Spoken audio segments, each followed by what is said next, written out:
Olá, tudo bem? Estamos de volta com mais um episódio do nosso podcast sobre gastronomia, o Mudando Vidas, um podcast do Senac do Rio Grande do Sul, para mudar a tua vida através da educação. E hoje a gente vai conversar com uma pessoa muito especial, um tema que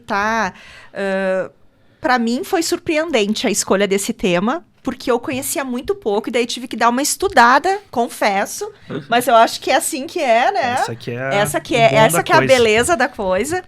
E fiquei encantada, apaixonada. Eu acho que vocês também vão gostar. Vamos ver quem é que tá aqui com a gente para falar sobre esse assunto. Já vou dizer qual que ele é. Quem é que tá aqui com a gente hoje? Oi, então, boa tarde. Eu sou a Andrea, do Caminhos da Floresta, em Caxias do Sul. Sou médica e agricultora de sistemas agroflorestais. Trabalho há mais de 30 anos na Feira Ecológica de Caxias do Sul, com produtos da agroecologia e nos últimos 20 anos com essa agricultura regenerativa do sistema agroflorestal e com plantas alimentícias não convencionais. Então, isso aí. Olá, pessoas, tudo bem? Sou o Matheus, então, professor dos cursos de gastronomia, coordenador e dou os meus pitacos em história, como sempre, tá? Hoje tô aqui com essa presença incrível. Para quem me conhece, já citei ela várias vezes em aula, já mandei lá na feira comprar o buquê de delícias, né? Então, para nós e para vocês aí de casa também, hoje esse papo que vai estar sensacional.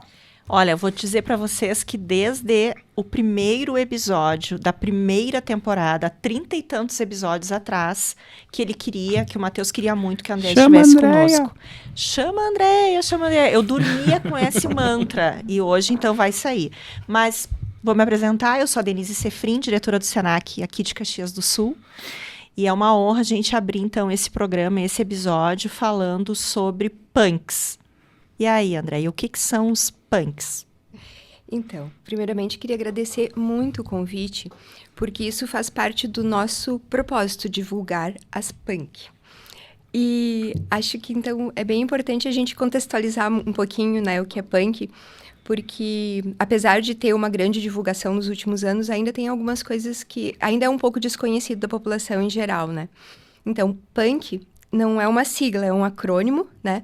E significa plantas alimentícias não convencionais. E esse termo, ele foi sintetizado durante o mestrado e doutorado do professor Valdelic Nube, em mais ou menos 2007, na Universidade Federal do Rio Grande do Sul, junto com a nutricionista Irani Arkesh, né? E isso foi para tentar englobar o que se tinha de conhecimento até então, que não era muito, com alguns outros nomes, como plantas selvagens, hortaliças não convencionais, matos de comer, enfim, inúmeros nomes que o Dr. Valdeli dizia que não agregava tudo o que poderia significar esse termo, né? Que ele definia, então, de plantas alimentícias não convencionais. Por quê? Isso se refere não só a plantas, por exemplo, espontâneas, que nascem, por exemplo, nas nossas lavouras. Quando a gente vai plantar alface, nascem algumas outras que fazem parte do banco de sementes da terra. Mas também ele queria que englobasse as partes comestíveis de plantas que nós já temos o hábito de consumir e que a gente não consome. Então, ele queria que essas partes também entrassem nesse acrônimo PUNK, né? Umas coisas bem comuns, como, por exemplo, o talo da beterraba, né? A folha do chuchu, da abóbora, que a gente ouve muito pouco falar, né? Mas são alimentos extremamente nutritivos e muitas vezes menosprezados na nossa cultura, né? A gente fez um outro episódio falando sobre o lixo, tá? E nesse episódio a gente ainda comentou que tem pessoas que nem lembram mais que existe o tal da beterraba, por exemplo, porque está acostumada a ir ao supermercado e a comprar só a beterraba, porque ela já na bandejinha de isopor. Então já abstraiu aquela outra parte, isso, né? Também da cenoura e de diversos outros alimentos, né? Ou até mesmo prefere comprar desse jeito porque não sabe o que fazer. E porque depois tem dificuldade de descarte. Exato. Né? Ou não tem como subir a escada para acessar a sua casa, o seu apartamento, com tantas compras, né? E acaba preferindo levar, assim, o alimento, E daí acaba com essa coisa do lixo, né? Gerando lixo dessa parte das embalagens, né? Que muitas vezes não tem nada a ver. Por exemplo, assim, às vezes a gente compra um alimento, um brócolis orgânico com isopor e plástico, né? Então, isso foge um pouco do contexto da agroecologia, que é um todo, né? E não só o alimento ser produzido sem veneno, né? Mas isso a gente vê, assim, que ao longo dessa evolução agora contemporânea, é uma coisa, assim, que se acentuou muito, né? O extremo seria dizer que as crianças não sabem de onde vem o alimento, e isso é uma coisa muito grave. E eu acho que nesse ano de 2000 para cá, entrando nesse assunto das punks, isso veio muito a calhar, porque a gente tem que levar em consideração o quadro atual da humanidade, né? De ter uma alimentação muito focada em muitos poucos produtos, que isso então gera aquela situação de insegurança alimentar, se acontece alguma coisa com esses alimentos que são consumidos pelo mundo inteiro globalizado, né? E o valor nutricional desses alimentos, que devido ao tipo de agricultura que é feito, a gente já sabe que não supre as nossas necessidades, né? Então, são vários contextos que a gente diz assim, ó, de insegurança alimentar, por exemplo, né? E se a gente pode incluir esses alimentos que muitas vezes estão disponíveis próximos da gente, né? Que são sazonais. Eles, por incrível que pareça, a gente tem que levar em consideração que a natureza é muito sábia. A natureza disponibiliza para nós na hora que a gente precisa. Então, por exemplo, eles estão ali, que nem agora na roça tem muita língua de vaca, né? E a gente quase não tem alface, porque a geada queimou tudo. Então, vamos comer língua de vaca, altamente nutritivo, medicinal, e tá ali disponível, cresceu sozinho, conseguiu absorver nutrientes do solo, que muitas vezes o alface não consegue, né? Então, se a gente for pensar de um lado, assim, mais... como é que eu vou dizer? Mais espiritual, isso é uma dádiva que a natureza está dando para nós e a gente perdeu a capacidade de enxergar isso, né? Por outro lado, as pessoas às vezes me perguntam assim, tá, e o que tem que ver medicina com agricultura, né? Eu acho que tem que ver tudo, né, gente? Tudo! Porque assim, a gente, a doutora Nessa Ana hora, Primavera... se sobrou alguma coisa, o Hipócrates está se remexendo no caixão, né? É isso. A doutora Ana Primavera, que foi uma das pioneiras, né, da agricultura agroecológica, ela sempre dizia que não existe um corpo humano sadio se o solo não for sadio, né? E é isso que a gente vê hoje pontualmente, né? As pessoas estão muito doentes e a principal coisa que elas têm é deficiência de vitaminas e minerais. E aí tem que suplementar. E daí suplementa, quando pode, porque muitas pessoas nem têm acesso a isso, porque isso não é barato. Toma remédios, que a gente sempre diz que é para remediar, não é para curar nada, né? E a gente tem essas plantas disponíveis com uma grande quantidade de vitaminas, minerais aí, e elas são subutilizadas, né? A gente tem que agradecer os chefes, né? Que, por um lado, são os que estão movendo tudo isso, né? Porque nós tentamos de muitas formas que isso chegasse nas escolas, nas merendas escolares, mas a gente encontra uma grande resistência das pessoas, né? E aquela frase bem comum, isso aí é mato. Por exemplo, a minha mãe morou até os 18 anos na roça. E quando eu dizia assim pra ela, mãe, nós vamos fazer caruru hoje. Minha filha, caruru é comida de porco. A gente dava para os porcos, né? Então, abóbora acontece isso também. Então, bem complicado, né? Só que a gente tem que lembrar que muitas dessas que a gente fala hoje, dessas punk, que estão aqui agora no momento, por exemplo, no inverno, por exemplo, o dente de leão, a urtiga, são plantas que os nossos imigrantes comiam na Europa. A urtiga veio com eles, aqui a urtiga dioica veio para o Rio Grande do Sul com os imigrantes. O dente de leão, como ele é mais avançadinho, ele é bem mais cosmopolita, ele já está distribuído por todo mundo, né? Mas é uma planta alimentícia, extremamente medicinal, tanto que a raiz agora está sendo estudada, né? A inulina como princípio para o câncer, né? A urtiga tem um monte de propriedades nutricionais, né? Com proteína, com cálcio, com ferro. E, além disso, é um fito-hormônio, né? Um hormônio masculino, né? Que seria muito importante para tratar a próstata. Então, o que a gente vê nisso tudo, gente, é esse não conhecimento que gera um desperdício, né? Porque a gente acaba tendo uma monotonia alimentar, a gente come sempre a mesma coisa, né? Então, o Dr. Valdeli gosta muito, assim, de falar sobre isso, e ele fala, então, que no mundo atualmente tem 300 mil espécies de plantas, 300 mil espécies de plantas catalogadas, e 10% disso poderia ser comestível, né? A gente, ao longo da evolução, nesses 10, 12 mil anos de agricultura, utilizou até 7 mil plantas, né, em diferentes culturas, e hoje a gente vive de 120 espécies. Muitas delas híbridas, transgênicas, que daí isso tira o poder do agricultor de ter a sua semente, que é outra coisa bem grave, né? E a gente fica muito vulnerável, o mundo todo come a mesma coisa. E, por exemplo, uma coisa importante de citar também é que a matriz agrícola do Brasil é tudo de plantas exóticas, que não são daqui, né? Se a gente perguntar para a maioria dos brasileiros quais são as plantas que são nativas do Brasil, eles não sabem, né? Como eu falei, o dente-leão, a urtiga são plantas, dentre as punks são plantas europeias, né? Mas o Brasil produz, então, por exemplo, cacau, que é da América Central, para exportação, né? Arroz, que é das Filipinas, soja laranja, que é da China, milho, que é da América Central, do México, né? Café, que é da Etiópia, trigo, que é do Oriente Médio, né? E isso é a matriz, né? O que ele exporta em grande quantidade e, hoje em dia, com péssima qualidade, né? Porque é agrotóxico, é adubo químico, envenena nossas águas. Então, assim, é um pacote de coisas que está deteriorando a nossa saúde e a saúde do planeta, né? Sabe, quando tu falou ali da natureza é sábio, me deu assim na cabeça, ó. Eu disse, caramba, velho. No inverno nasce bergamota, limão, laranja e nós comprando vitamina C. Mas é exatamente essa lógica, né? Querendo comer manga, por exemplo, né? Lá do norte, com transporte, coisa, né? Eu tava ouvindo com fazendo só um parêntese aqui, né? A grande... Que serão perdidos, né, com essa questão da sobretaxa, né, dos Estados Unidos, será perdida toda a safra de manga do Vale de São Francisco, né? Então, porque todo ele foi produzido para ser exportado. E não tem o que fazer com essa manga, porque nós não vamos conseguir consumir essa manga, né? O Brasil não consegue consumir essa manga. E eu fico pensando, o que vai ser feito com essa fruta? Ela vai fora. Né? E a gente olhando para o que a gente tem aqui. Então, na verdade, a gente produz para vender e não usa o que a gente tem aqui no pé, né? Verdade. Muito... Acaba que a nossa sociobiodiversidade, ela... vai empobrecendo, né? Exatamente. Eu queria que a gente falasse sobre...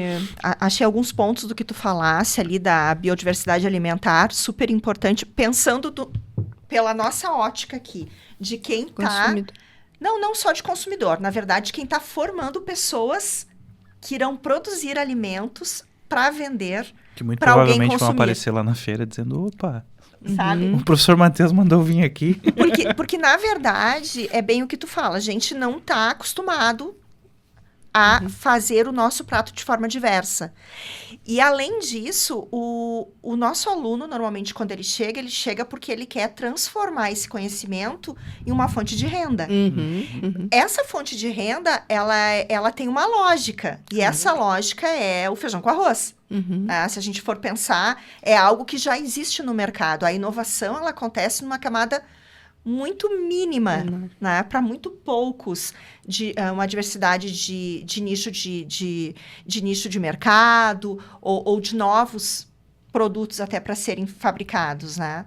Então, pensando nesse aluno que está chegando e que o Matheus vai receber lá no laboratório, lá na cozinha, e que vai começar a ensinar, e que aos poucos ele vai entregando esse conhecimento novo, que na verdade não é novo, porque é algo que está aí na natureza há quanto tempo para a gente colher e para experimentar, né? Mas na verdade o que a gente precisa é encorajar as pessoas a experimentar, né? É fazer essa experimentação. Então, pensando na biodiversidade alimentar, como que a gente forma essa cultura para esse aluno? Como que a gente consegue trazer mais informação, desmistificar algumas situações como o que a tua mãe te disse. Não, isso eu não quero porque isso eu dava pro porco. Né? Então, como que a gente transforma isso? Eu acho que é uma ótima pergunta, mas é um caminho, assim, bem trabalhoso, complexo. Mas acho que tem que ser a partir do ensino, assim, ó, tem que incluir isso no dia a dia das aulas, né, da coisa. E eu acho que uma coisa bem importante, que eu e o Matheus já temos um pouco de experiência, é essa troca quando encontra com os agricultores, sabe? E que tem um pouco de conhecimento sobre isso, ou que utilizam isso, porque a gente sempre fala assim, ó, que a gente convence muito mais pelo exemplo, né, do que pela teoria, né, porque o Matheus chega lá e diz assim, é só cozinhar a urtiga, não é, né? Eu acredito muito, assim, nessa experiência prática, né, de, vamos cozinhar a urtiga, e daí a gente às vezes vê isso nas aulas, é uma coisa muito legal, porque tem toda aquela coisa de pegar a urtiga, né, que, ai, meu Deus, ela pica, né, até como fazer ela, assim, como processar ela, né, que tem tudo técnica, e é uma coisa que a gente gosta de insistir muito, né, o Matheus também com a Punk, que assim, ó, a gente não é pra sair comendo todo o mato que tem por aí, isso é uma coisa super importante, né, porque senão a pessoa vai, algumas coisas não podem ser consumidas cruas, né, então tem que ter um conhecimento técnico pra isso, mas isso a gente pode formar pessoas assim. É importante, a gente vai falar, ó, plantas alimentícias, não são todas as plantas. Isso. E daí tem que fazer essa separação. Eu acho que é bem bacana frisar isso aí que a Andrea falou, é técnica. Porque tem muita coisa que a gente olha e pensa de uma maneira errônea que, isso aí não tem saber nisso, mas sim, tem. Sim. Eu não posso pegar e abraçar as urtigas e querer fazer um prato, uma salada, não tem como.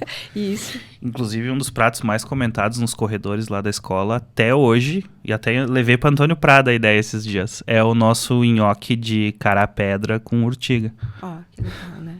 E as pessoas aqui, a maioria não conhecem cará, né? Exatamente. Olha, eu falei no cará hoje já 2 vezes, hein? Viu? Porque na fruteira ao lado da minha casa, eu sábado entrei para comprar lima e tinha cará. E aí eu peguei cará também, né? Mas olha, fazia muitos anos que eu não via. Para vender num estabelecimento, sabe? Sim. Não na feira, mas numa fruteira, tu entende? Fazia muito tempo que eu não via. Até tem uma explicação para isso, especificamente do cará. A gente ficou vários anos por causa dessas coisas de muita chuva ou de seca que a gente não conseguiu produzir. Nós não conseguimos nem semente para plantar. O ano passado nós ficamos muito felizes porque conseguimos muito e nnós colhemos 80 quilos de cará-pedras. Ficamos tão felizes, vamos plantar tudo esse ano. Coisa boa. Mas é muito difícil de encontrar nas fruteiras isso, né? Isso que eu achei no canal de venda, entende? Eu achei diferente ter neste lugar. Posso te perguntar qual é a diferença entre produção orgânica e produção agroecológica? Boa pergunta. Mas acho que é bem legal. A gente fala que a agroecologia poderia ser definida como uma ciência onde a gente leva em consideração tudo, não só a produção do alimento sem veneno ou sem insumos químicos, mas sim o cuidado que a gente tem que ter na propriedade com tudo, com o lixo, com a água, com as estações, né? Então, a gente diz muito assim que a gente vive a agroecologia e não produz sem veneno, né?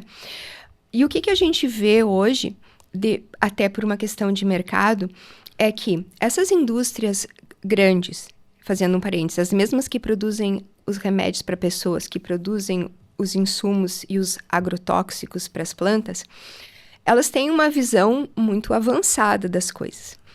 Por exemplo, em alguns países já não se pode usar determinados agrotóxicos, que eles costumam dizer que são defensivos, mas são agrotóxicos, são venenos, que não podem ser vendidos em alguns países, mas lá são produzidos e acabam tudo sendo despejados nos países do terceiro mundo e usam a reveria, né? Como o caso do Brasil.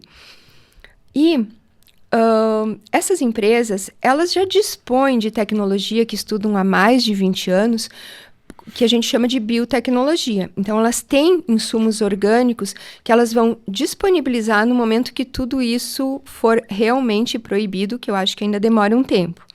Então, mas elas já têm para lançar e elas lançam esporadicamente. Por exemplo, assim, por uma questão de mercado, algumas sojas no Brasil são produzidas sem transgenia e com biotecnologia. No Mato Grosso, tem fazendas gigantes que colocam laboratórios de biotecnologia dentro da fazenda, porque essa soja vai toda para exportação de países que não aceitam agrotóxicos ou insumos químicos, né?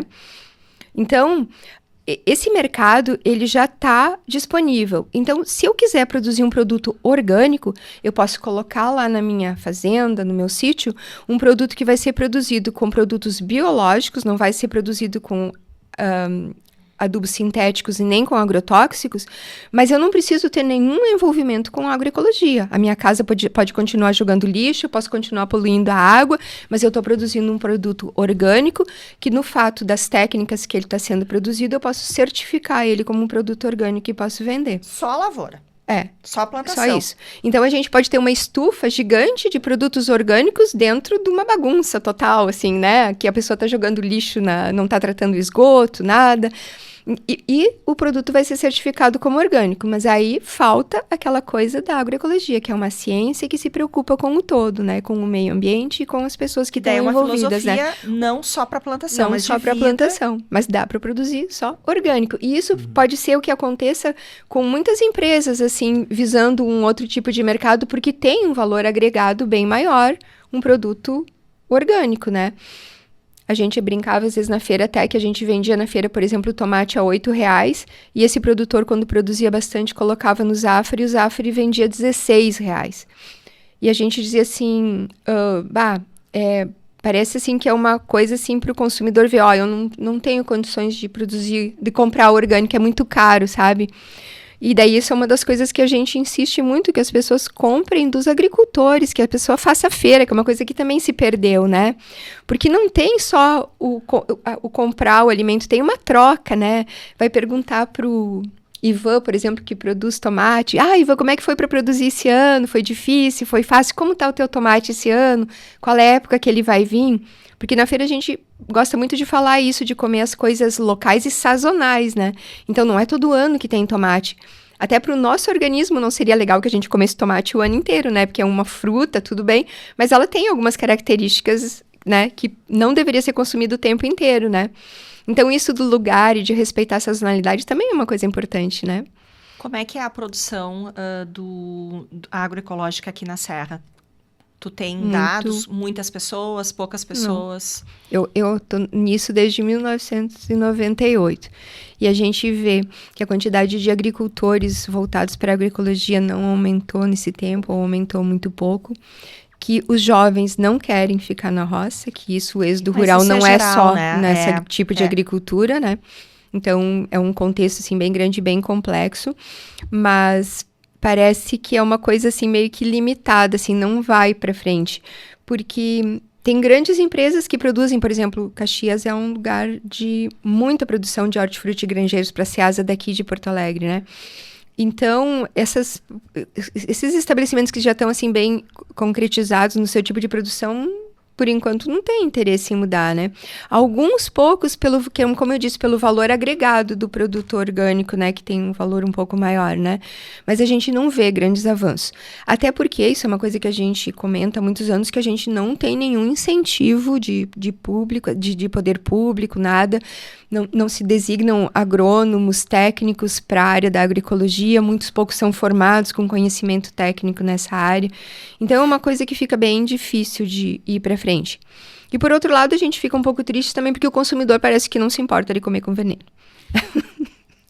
Eu acho que o que a gente já falou, é cultural, né? É aquilo que a gente já debateu em outros assuntos que me veio esse insight agora na cabeça, que é o macro, né?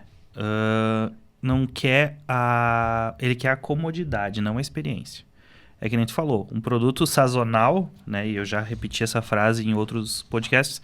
Eu vou ter ele no ápice, quando ele for colhido no ápice da sua maturação, né? Com o sabor o melhor que eu consigo e o melhor que ele tem para dar, sem a necessidade de nenhum tipo de conservação ou amadurecimento forçado, Mas a gente acaba que a gente quer, em pleno junho, julho, comer moranguinho. Mamão, né? Abacaxi, né? Que são frutas típicas do verão, enfim. Então isso eu acho que é um pouco complicado, sabe? É essa comodidade que nem tu falou. E eu acho que isso até... Agora é um momento história do dia, fazia horas que eu não tava fazendo essa, hein? Aqui é um completo achismo, tá? Mas creio eu, a partir do momento que o ser humano deixa de ser nômade coletor e passa a ser agricultor e territorialista, a gente acaba meio que se acomodando, que nem tu falou, a gente se convencionou naquelas 120 plantas ali tá meu mundinho perfeito, né? Talvez em função justamente do tempo, do dia a dia e etc. Eu vou naquilo que é mais fácil, naquilo que me é conveniente, né? Mas que a gente já debateu anteriormente, e para mim é também uma diversão, sempre que eu estou de folga nos sábados, porque eu trabalho com eventos, né? Nos sábados não é sempre. Mas a minha diversão é passear na feira. É o playground dos cozinheiros.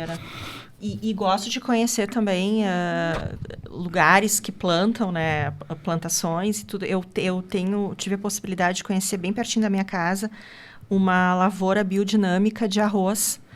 Então, na Zona Sul, e é muito lindo, assim, toda a perspectiva, né, do quando, nem sempre eu vou poder plantar, de olhar as fases da lua, de qual é a planta que vai ser adequada para esse momento. Então, essa foi uma experiência, assim, muito importante para mim, assim, a questão da maturação, a questão da paciência, do tempo de espera, de que as coisas não acontecem da hora. Que é justamente isso que eu acho que é o nosso imediatismo. Então, se essas 120 plantas vão me suprir e essas aqui eu vou ter sempre para eu poder me sustentar, por que eu vou procurar outra? Eu não quero ter que esperar tanto tempo para, entende? Para ter um prato colorido. Mesmo que eu, em detrimento disso, eu perca em quantidade de experiências que eu vá ter, né? Que é a questão da diversidade, né? Isso, que nem a gente estava discutindo antes. As pessoas têm a falsa ideia de que os produtos nascem no mercado, né? Então, até a gente teve um debate esses dias, eu e um aluno, que ele disse, professor, olha as flores que vieram, estão todas mofadas. Eu disse, querido, nós estamos no inverno, tu quer flor boa como? Eu nem tenho flor, não sei. Né?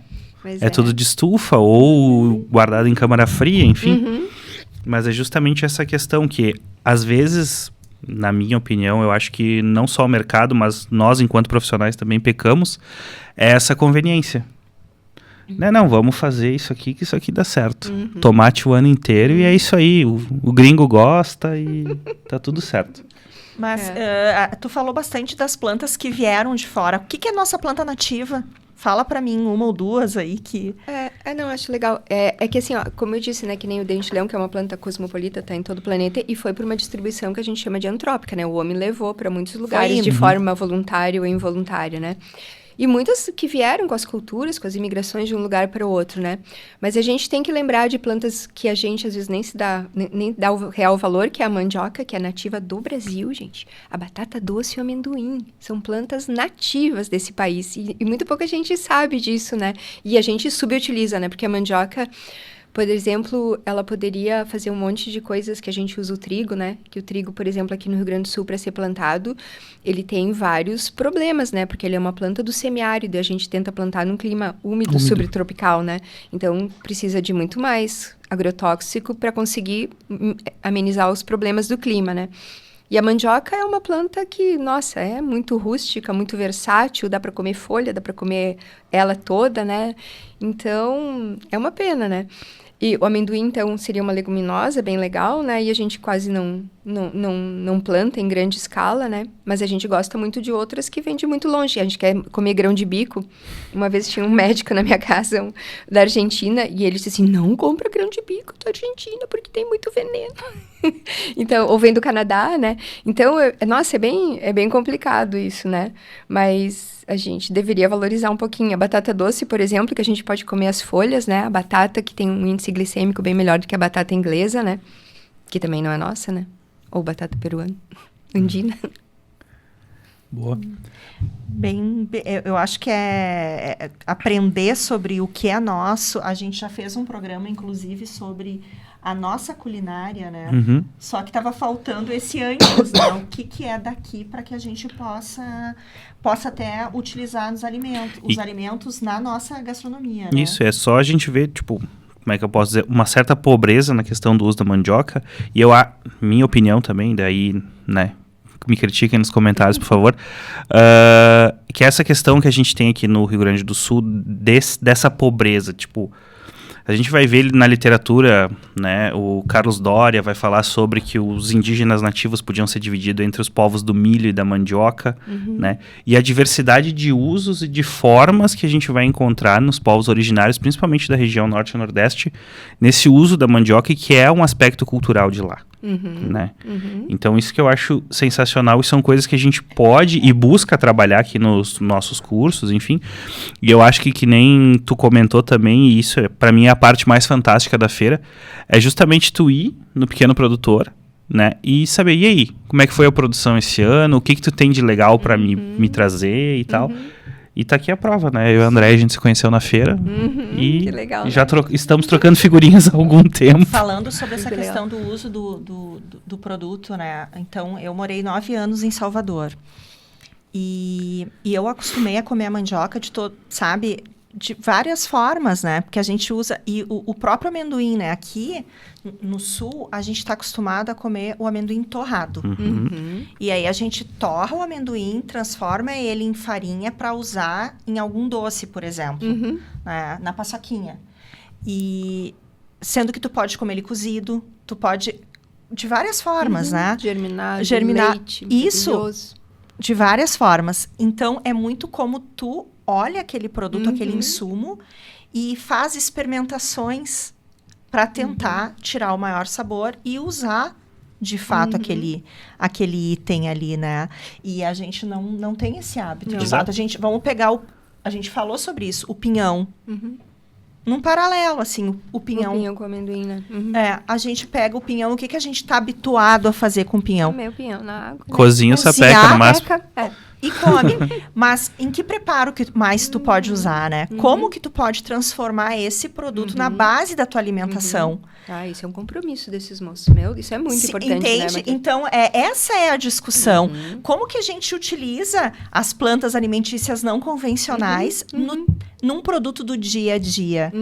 Porque se tu não... Tudo é questão de escala, né? Com então, certeza. se tu não habitua as pessoas, tu não tem... Tu não cria o hábito. Tu não cria o hábito. E não pode criar o hábito em uma pessoa. Isso não vai fazer a diferença. Não. Tu tem que disseminar essa informação e dizer... Com certeza. Tu pode comer a urtiga. A urtiga, ela não vai só te pinicar, ela só não vai te dar coceira.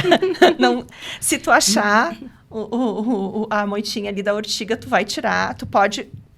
Ela é um alimento que tu pode consumir, mas tem uma forma correta de fazer esse alimento, de processar esse alimento, né? Eu ia dizer até, aproveitando o gancho, se tu quiser citar algumas punks, né, que são nativas nossas, né, que as pessoas às vezes desconhecem ou não dão bola, né, a gente já sabe algumas meio que de praxe, né, a flor da capuchinha, a folha da capuchinha, a semente da capuchinha. A semente, capuchinha toda, né? Ou que nem eu brinco com os alunos lá na escola, o limão de brejo, né, que é o limão cravo. Limão cravo, e ninguém gosta, né?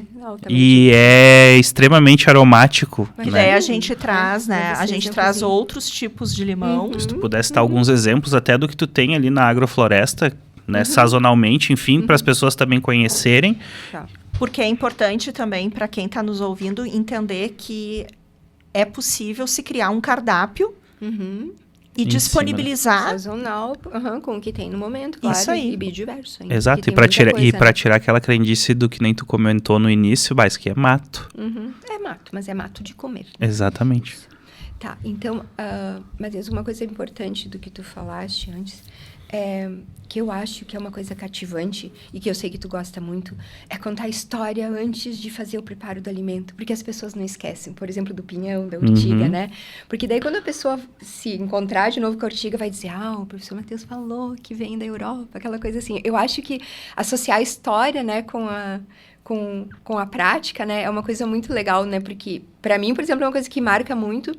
E uma coisa que eu gosto muito de falar para as pessoas, que é importante a gente saber um pouquinho da origem, da região onde que nasceu o alimento, para nós agricultores de uma forma específica, porque assim, às vezes a gente tem dificuldades técnicas de plantar, é porque o clima é completamente adverso para aquela planta, né? Que nem se a gente fosse plantar alface agora, né? A geada deu uma castigada. Nos verdes, na feira, tá muito pouquinho, né? Então, por exemplo...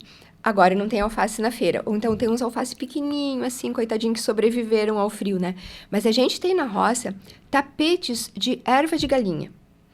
Que é uma plantinha, assim, que todo mundo vai dizer, nossa, é um mato. Porque ela forma uma toceira, assim, grande no centro. Ela só tem uma raizinha no centro, né? A erva de galinha, ela é extremamente suave, né? Não é amarga, nada. E ela tem em grande quantidade agora. A gente tem também agora a folha pepino, que é uma... Eu tô falando algumas do frio, tá? Você, jovem dinâmico, pega o caderno e começa a anotar os nomes. Folha pepino e erva de galinha são, então, hortaliças agora do frio, né? São punk, e que podem ser consumidas cruas, né? A gente tem, nessa época do ano, a gente não tem hora pro nobis, porque hora pro nobis é uma cactácea e agora a geada cozinhou ela. Mas, como eu disse, a natureza ela é tão bondosa, sabe? Que ela disponibiliza para nós, nessa época, a bertalha de cabinho roxo. Que ela resiste bem ao frio, gosta de muita sombra, ao contrário do Ora pronobis. E ela vem mais no inverno, né? Ao contrário da bertalha coração, então, que já é uma planta do verão. A vantagem da bertalha de cabinho roxo que também pode ser consumida crua. Porque, às vezes, no frio, a gente tem dificuldade de encontrar muitas hortaliças que possam ser consumidas cruas. Mas a gente, por exemplo, a capuchinha, que eu sou apaixonada, né? Tanto medicinal como alimentícia, ela foi cozida pela geada. Então, vou ter que esperar um pouquinho para que ela volte, né? Mas a gente tem agora a língua de vaca em grande quantidade. Eu me lembro dela, assim, na roça. A buva, que está começando a nascer. A gente vai ter, daqui a pouco... que eu vi na roça ontem que tinha o nabo forrageiro, que dá para comer a sementinha, a flor, a folha como mostarda, né? Então, tem várias coisas que vão vir. Outras, então, que vão ser mais do calor, que nem o picão preto, o picão branco, que a gente diz, esse negócio serve para alguma outra coisa além de grudar na roupa? Não, serve para comer. Só que tem que ser refogado, né? Que mais?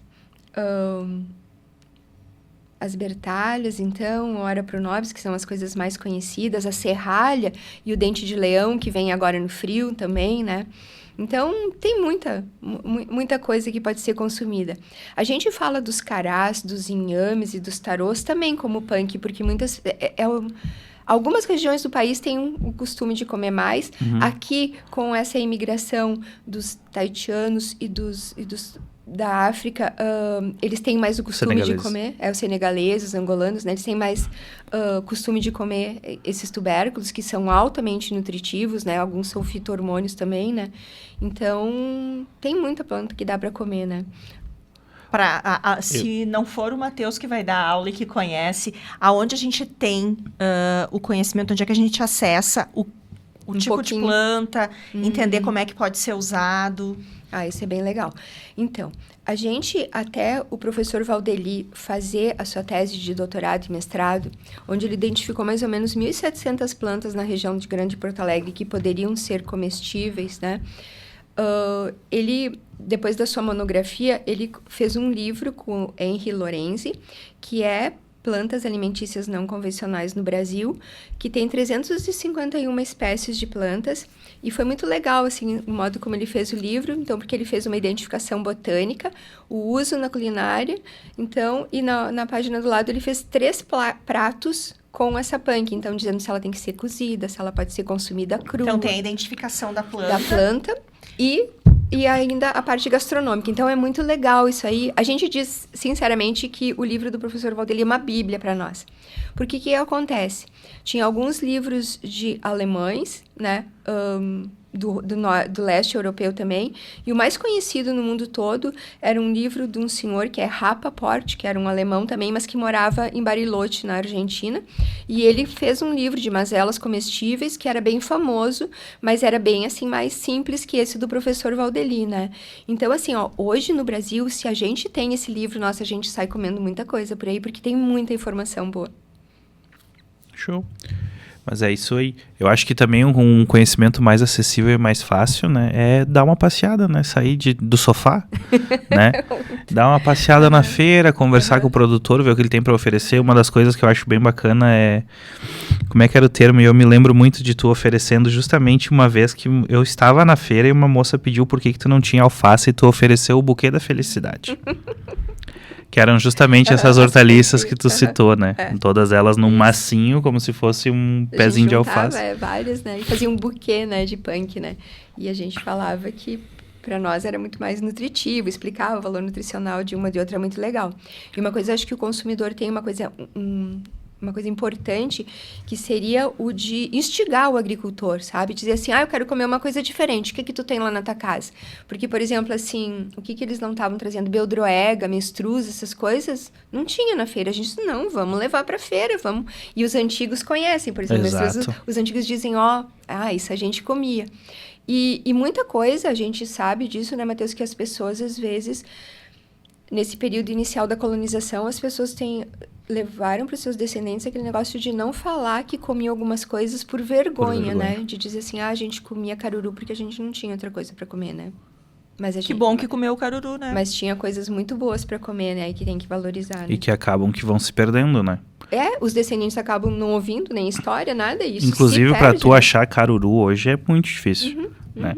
Tanto é que tem muitas receitas ancestrais, né? Eu que desenvolvo algumas pesquisas no âmbito das religiões de matriz africana, tem muita receita que vai A caruru, gente podia fazer um cardápio numa que banca, foi substituído por folha de mostarda, justamente porque pelo não tem fato de caruru. não se ter acesso, né? Deixa eu te perguntar.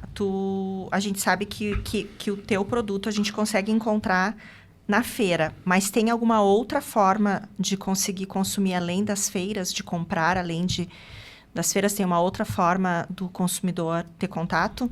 Seria lá, né, pessoalmente. A gente às vezes abre para visitação, né? Então a gente faz uma visitação guiada com identificação das punks e uma degustação de alguma coisa de agroindústria. Nossa agroindústria é pequenininha, mas foca em fermentados, assim. Então, Conta pra gente um pouquinho como é que é. Então, a agroindústria começou assim com a gente utilizando as polpas das frutas nativas. Como a gente tinha pomares de pêssego, laranja e bergamota, a gente começou a substituir eles no sistema agroflorestal plantando frutas nativas. Então, jabuticaba, guabiju, guavirova, araçá, que tem muito, pitanga. E o excedente a gente acabou fazendo polpa e a gente vendia polpa. Mas aí a gente começou a fazer kombucha, então, que é uma bebida fermentada, e começou a usar essas plantas para fazer o suco para a bebida fermentada. E aí a gente, como tem bastante erva mate, a gente resolveu substituir a receita inicial da kombucha, que seria uma bebida fermentada chinesa feita com chá verde, pela kombucha, que então seria erva mate, no lugar do chá verde, porque a Camellia sinensis tem coisas muito parecidas, né, com a erva mate, né? E deu super certo, então a nossa kombucha hoje é feita com erva mate e as frutas nativas.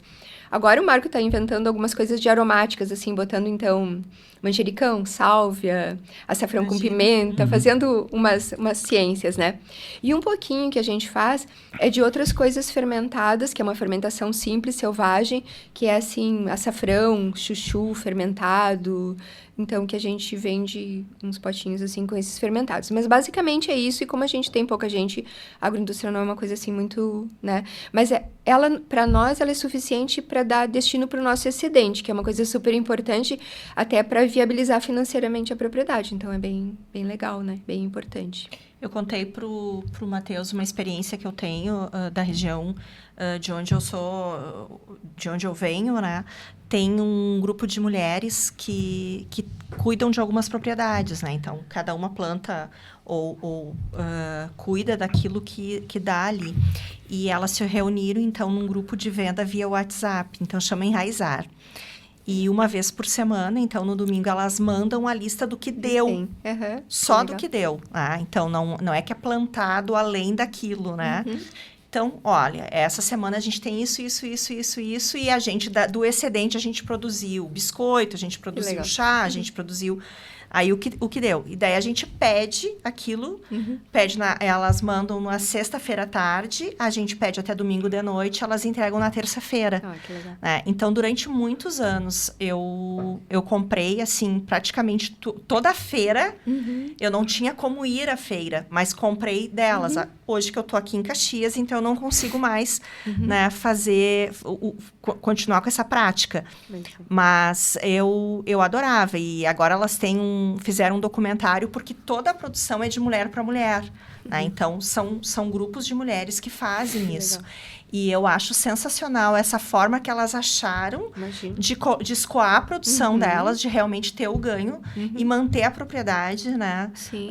Nesse formato. Não, e viabilizar juntas. Viabilizar. Abrir uma sozinha é muito não difícil, tem como. Né? E muito pouca coisa, as pessoas não se interessam, maravilhoso. Isso. E aí uma diz assim, bom, a gente vai ter tanto do alface X, tanto da couve tal, né? E é muito raro a gente repetir o mesmo produto, né? Semana, e aí a gente vai se adaptando. E isso fez com que eu, de fato, experimentasse coisas que eu que eu não conhecia. Não compraria se fosse no mercado, Sim, por porque exemplo. talvez eu chegasse no mercado, que no mercado não ia ter, mas que se eu chegasse no mercado e olhasse aquele produto, eu não saberia o que era. Né? Olha que Então, legal. eu acho que foi uma forma, assim, bem... que para mim foi muito bem-vinda, né? E também eliminou o tempo até de eu ter que ir, porque às vezes eu não conseguiria, né? Daí eu teria que fazer o quê? Comer o processado, né? Comprar o que já estava pronto. Então, para eu poder sempre ter algo, e o que abriu o leque, assim, de sabores, principalmente considerando as ervas, porque daí tu começou a comprar, eu comecei a comprar ervas para usar como tempero, que eu nem sabia que existia. Ah, então, eu acho que esse exemplo, assim, eu já tinha comentado. Porque, para mim, é um case de sucesso, assim. Elas fizeram esse documentário contando todo o processo. Elas ganharam através da lei da Aldir Blanc para fazer o documentário. Foi sensacional, porque daí as pessoas tiveram contato dos anos que demoraram para que isso se estruturasse e ser um negócio... Que é um trabalho, né? É um trabalho, não é do dia para a noite, né? Então, como tudo na natureza, a gente tem que ter paciência, né? Tem que ver, literalmente plantar e ver crescer. E entender que existem modelos de negócios diferentes, né? Claro. E que é uma questão de experimentação e de tu conseguir trabalhar para que tu não perca aquilo que tu tá produzindo, né? Com certeza, porque tudo tem o tempo nosso, que é o mais precioso, né? Para produzir essas coisas, né? E depois não conseguir colocar, né? Bem importante. André, a gente tá chegando no final, tu acredita?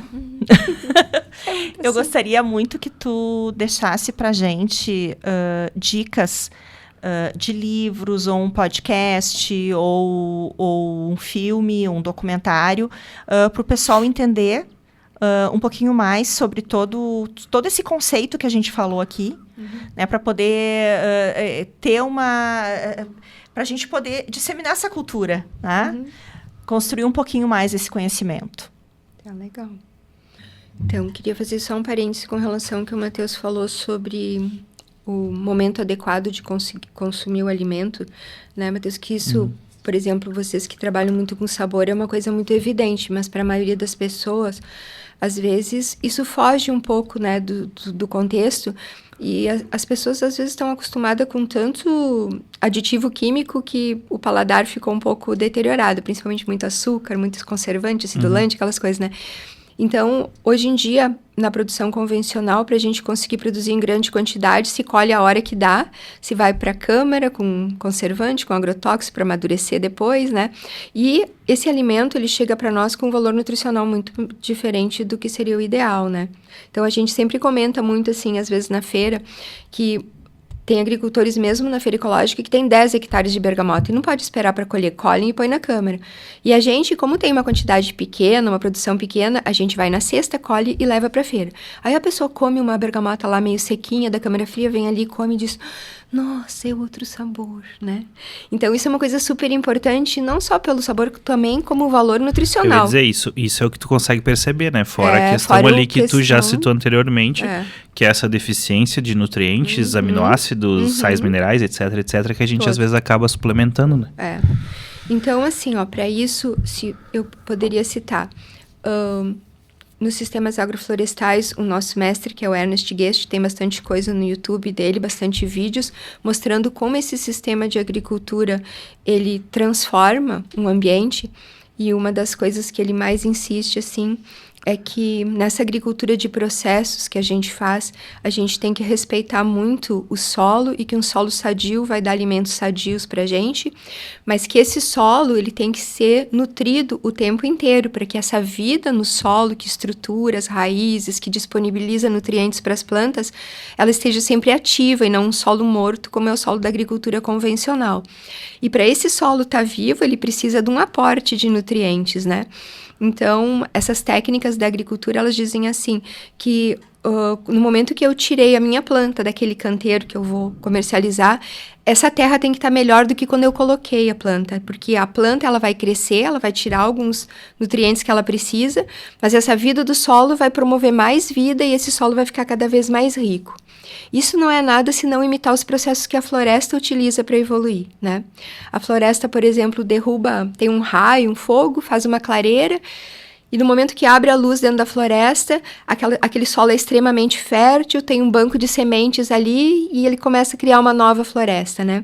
A gente derruba a floresta, a gente planta nosso alimento e a gente torna esse solo muito pior, a gente tem que abandonar ou encher de adubos, ou então vai para um outro lugar. E a gente sabe que isso, na história da humanidade, já fez com que algumas civilizações migrassem ou desaparecessem. E não foram, assim, poucas, né? Que conseguiram degradar o seu ambiente. E hoje a gente, como um todo no planeta, a gente está fazendo isso. A gente está degradando o ambiente e ele está se tornando inóspito para nós. A nossa água está completamente contaminada, né? O nosso solo está doente, as plantas são doentes e a gente fica doente.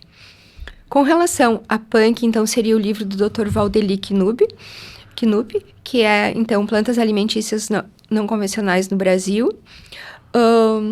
Tem um filme que eu acho muito lindo, que ele é nos Estados Unidos, mas eu só vou citar o nome dele, que é em espanhol, é Volver a Éden, que é um agricultor convencional que com 62 anos ele se dá conta que existe um outro tipo de agricultura, então uma agricultura mais voltada para a natureza, né? Acho isso uma coisa muito legal, assim, é um livro, é um filme muito bonito, assim, de ver, muito lúdico, com fotografia bonita, e que conta um pouquinho da história do porquê que a gente se distanciou tanto da natureza. Acho isso muito legal. O professor Valdeli tem um site onde ele ensina a trabalhar com as punk, né? Não sei se tem mais alguma coisa. Lembra o site? Eu acho que é um... Não. Acho que procurando pelo professor Valdeli, acho que a gente consegue disponibilizar. Porque a ideia é disponibilizar para o pessoal que está assistindo o episódio. Aqui embaixo vai passar, né? Qual é... Não, isso é bem legal. Algumas informações para o pessoal poder continuar, né? Isso, pesquisando e aprendendo mais. Isso. E como é que o pessoal faz para te achar e onde é que é a feira para te encontrar e para comprar esses produtos maravilhosos? E aprender a consumi-los. Então, a Feira Ecológica, ela funciona desde 98, né, na Praça das Feiras, em São Pelegrino, nos sábados de manhã, das 6 às 11h30, né? E na Rua Santos Dumont, na quarta-feira, das 11 às 16 horas, né? Que daí é uma feira um pouquinho menor. E a gente tem, então... só no Insta do Caminhos da Floresta, onde a gente divulga um pouquinho do nosso trabalho. E esporadicamente a gente faz, então, visitas guiadas. Uma vez a gente fazia um trabalho que se chamava Conexão Floresta. Então, as pessoas iam lá para aprender algumas coisas de agricultura em vários dias, né? Como preparar canteiros, como colher, né? Como fazer podas. Mas a gente está com pouca gente e pouco tempo, mas a gente vai tentar viabilizar isso ainda, né? Mas o nosso ponto, assim, básico, né? É a Feira Ecológica, onde a gente pode... E a gente gosta muito de conversar, então, né? A gente não vai lá só para vender, a gente vai para conversar sobre punk, sobre agrofloresta, porque a gente vê nisso, assim, uma coisa muito importante divulgar. O Matheus sabe bastante, assim, desse trabalho e do quanto é importante que as pessoas tomem consciência que a nossa saúde está diretamente relacionada com o que a gente come e que a gente pode mudar tudo isso. E o que a gente se assusta muito, né, Matheus, é com as crianças, que devido a esse monte de alimento ultraprocessado, a gente tem muita dificuldade de fazer com que as crianças experimentem esses alimentos, a introdução né? alimentar é difícil. Então tá, gente. Muito obrigado, Andréia. Um prazer sempre conversar contigo. Pessoal, então, né, como eu disse, para evitar que ele se remexa, se é que sobrou alguma coisa no túmulo, faça do seu alimento seu remédio, né? Acho que é a frase do episódio de hoje. E vocês me encontram no @SenaCaxias, no meu Instagram pessoal, @troglio36.